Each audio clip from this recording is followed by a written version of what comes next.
Well, it's that time of the week again when we sit down with Stephanie Dobson. Stephanie is a lawyer, mediator, and online educator with Hank Divorce Law and Mediation, offices in Lloydminster and Edmonton. And this is another episode of Healthy, Thriving Family After Divorce. Stephanie, thanks for joining me today. Yeah, thanks again, Stacey, as always. Our features always focus around separation and divorce, Stephanie, but we haven't really got into talking about the difference between the two. So that's what we're going to do today. So the first thing we're going to do is talking about separation. So can you explain what exactly separation means? So, the term separation is what occurs when two people who are married or living together in a conjugal relationship wish to end their relationship. So, there's nothing specific that needs to be done to be considered as, quote, separated. It's more the state of the relationship being over. So, there's no court application need to be brought. There's no declaration that needs to be made to go from a state of being together to being separated. So having said that, there's often things that need to be negotiated soon after separation. And that's things like, we've talked about it in previous episodes, dividing up assets and debts, the finances, so things like child support and spousal support, and then of course issues around parenting, scheduling, decision making, and all things relating to parenting. Now, do you have to be living in two separate homes to be considered separated? Well, yes and no.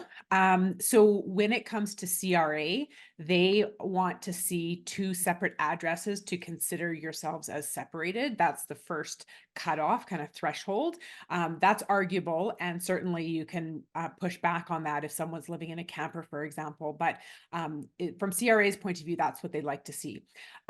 So separation can certainly be solidified by moving physically into two homes, but it's not necessarily the only way to be considered as separated. So you can be separated while living under one roof. So if spouses want to divorce, most often what we call the no fault provision of the Divorce Act will be used, which means that you need to prove that you've been living, quote, separate and apart for 1 year.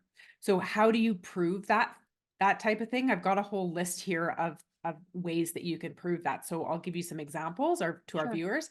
So separating out your bedrooms, no longer socializing together, being open about your marital status with friends, family, and even with the kids, parenting separately, being financially separate, even sexual relations or the absence thereof can be a factor. So it's more so about putting all these factors together to determine whether you're able to consider yourselves separated under one roof.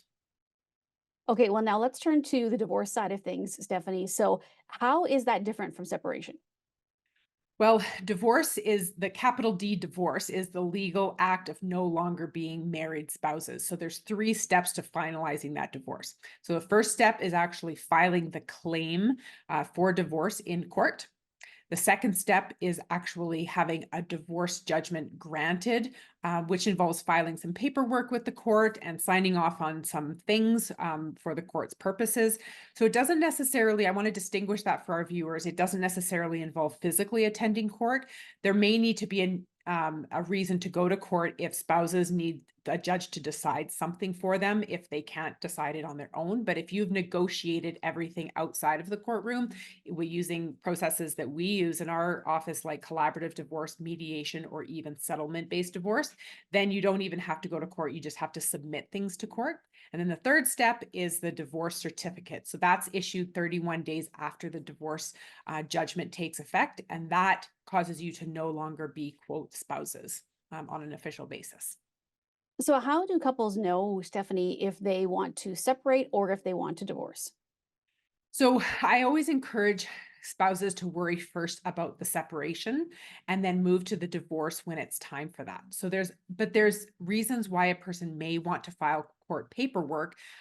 In the previous question, we were talking about the steps to getting that divorce. So the first step is filing that court paperwork. So there's a reason why a person might want to file that court paperwork to get the divorce process started, but the actual topics don't necessarily need to be negotiated or done through the courts.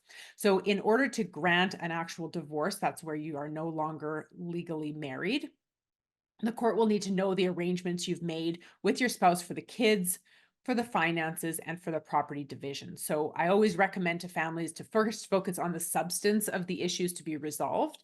And then once that's completed, then we can worry certainly about requesting the court end the marriage by that capital D divorce. All right. Once again, lots of information, but lots of good information, Stephanie. So thank you for joining me this week, and we'll be back to chat again next week. Thanks, Stacey.